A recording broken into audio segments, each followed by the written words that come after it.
This vehicle is never the same. Its performance is either very bad or very good, as every aspect has both strong advantages and disadvantages at the same time.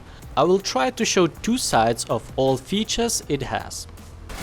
Vehicle's offensive abilities is the best example of being good and bad at the same time, and because of that it will be a cherry on top. Let's start from something simple. Turret rotation of 30 degrees per second is very good. You are a light tank and supposed to be fast. Gun's depression of -9 is 1 degree short to be equal to American tanks, but it's also very good anyway. The problems begin if enemy is behind you. Because engine is elevated and when turret is facing backwards you cannot aim down. Instead, the gun is facing at about 0 degrees, that is straight to the horizon.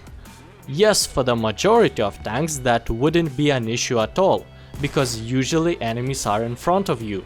But in this case, because light tanks are flanking and very often end up behind enemy lines, there is always a high chance that someone who just respawned will approach you from behind.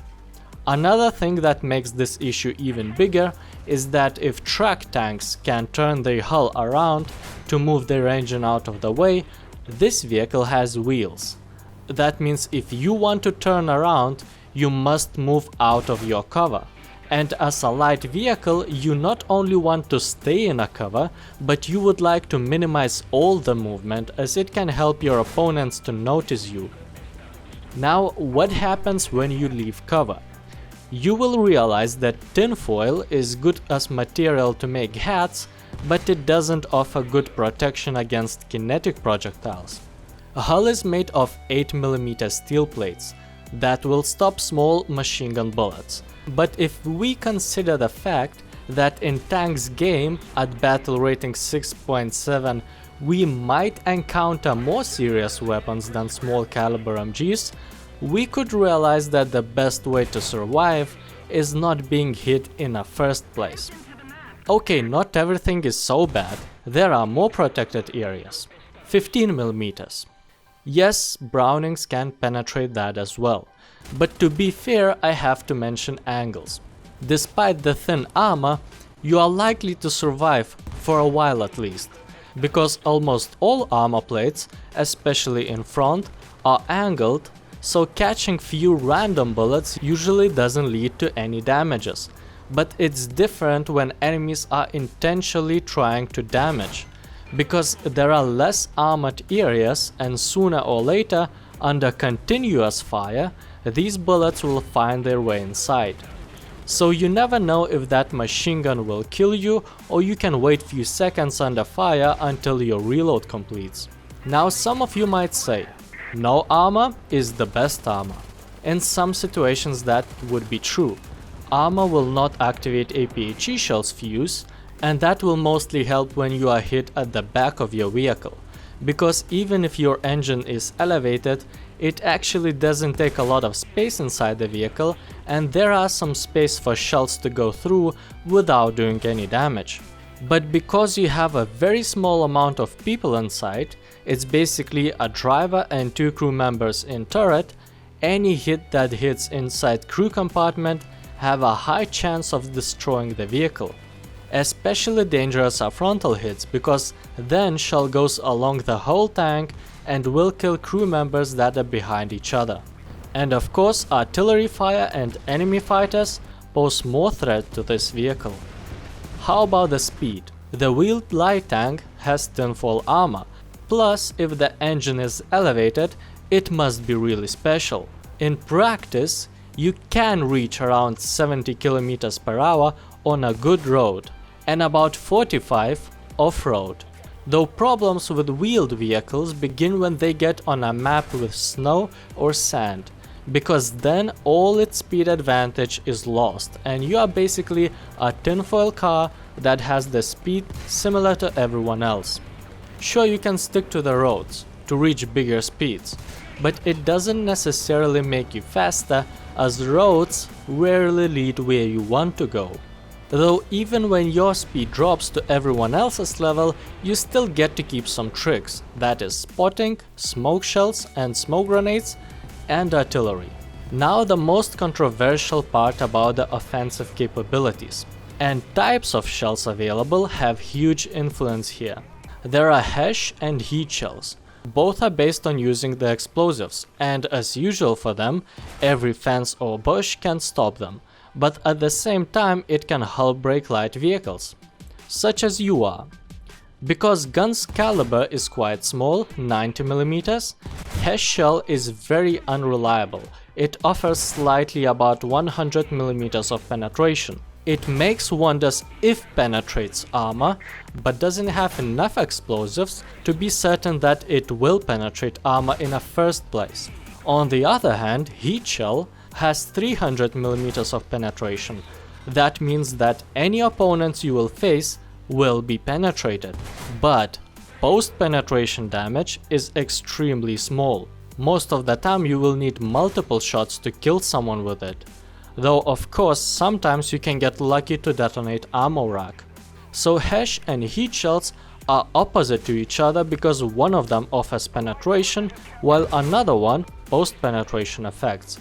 And a good projectile is considered when it has both of these things. The worst thing is that element of surprise is not enough to win battles. When you drive through the map and notice opponent first, you, just like with any other tank, would like to use it in your advantage to shoot first.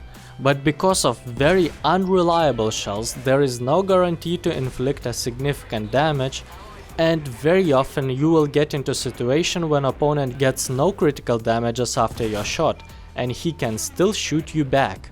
Then you end up fighting an armored vehicle with a glass cannon, while he already knows where you are and you are waiting for your reload.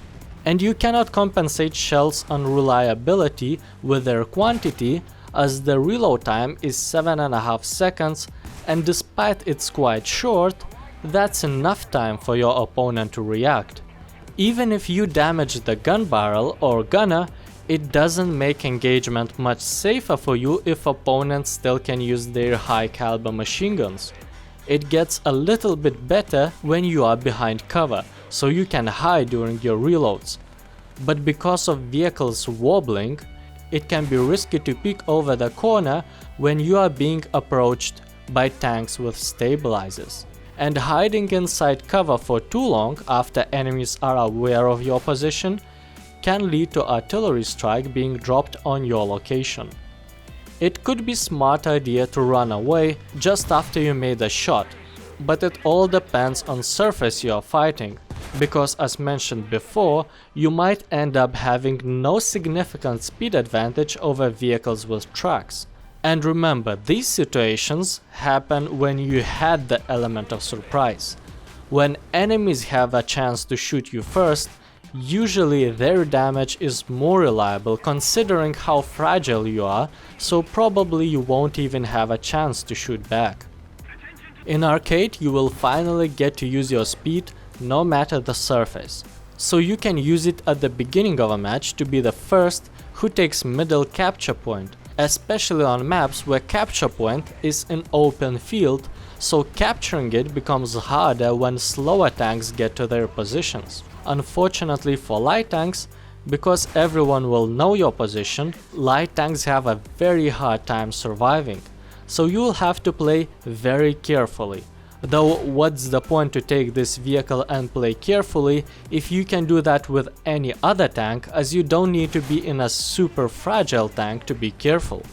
The main issue that considering crew replenishment modifications in arcade, it can take more time and shots to deal with enemies, while at the same time this vehicle itself is too fragile to survive long enough. So you might see its advantages of speed early in battle, but it's unlikely that you will make it all the way till the end. I would rate this vehicle 4 unreliable shells out of 10. Just because most important things are out of your control. Soft ground will make you slow, bushes and fences between you and your target can make shell to detonate early, And most importantly, even hitting opponent's vehicle doesn't guarantee damage. Additionally, artillery strike and enemy fighters that usually wouldn't be a big issue for others will kill you quite often.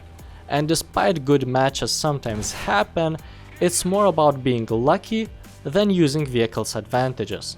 So overall, I am happy that I have finished with this vehicle, and I don't think I will ever miss it playing again.